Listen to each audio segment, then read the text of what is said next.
Directly to the allegations in the Atlantic article that your unexplained absences created a national security risk.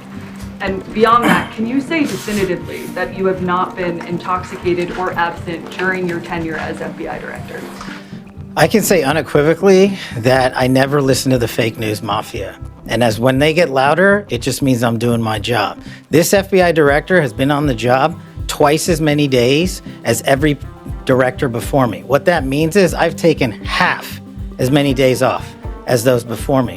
What that means is I've taken a third less vacation than those before me. What that means is that this FBI with this Department of Justice has dropped the murder rate 20 points.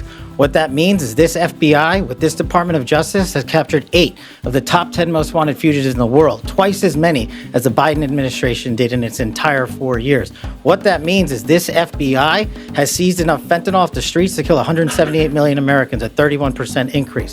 What that means is this FBI and this DOJ has arrested 43% more spies in 14 months than the entirety of the Biden administration. What that means is this FBI has seen a reduction in opiate overdose deaths up to 20% alone.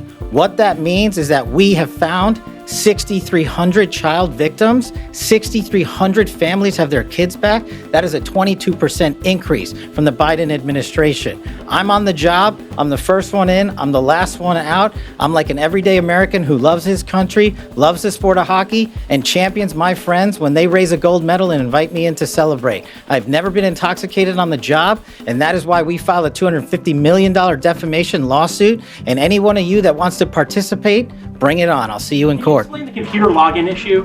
Just explain the computer login issue. You were not able to log into your lawsuit contends that you were not able to log into the system. What did you think after you were unable to log into the system? Let's have a survey. How many of you people believe that's true? Hang on. Did you communicate You with asked the question, let me answer it. No, let me ask. No. Did you communicate with anyone that you thought you were fired after you were unable to log into The problem with you and your report, don't cut me off. You asked the question. Straightforward question. The problem with you and your baseless reporting is that is an absolute lie. It was never said, it never happened, and I will serve in this administration as long as the president and the attorney general want me to do so. And every time you guys report false lies, every time you guys raise baseless questions, when we are here to talk about the Southern Poverty Law Center's $3 million decade-long scheme to fraudulently fleece Americans, you are off topic. It's a simple, straightforward question. Did you talk to anybody about whether you thought you were The simple answer to your question is you are lying, and every time you do so, I've answered your question. It's simply as follows. I was never locked out of my systems. Anybody who says your lawsuit says the opposite. Your lawsuit contends. Anyone that says the opposite is lying. The Thank you. lawsuit that you filed says that. Look, man, stop. You're being extraordinarily rude. And I know maybe that's part of your profession, but please just stop. If you ask a question, he can answer it.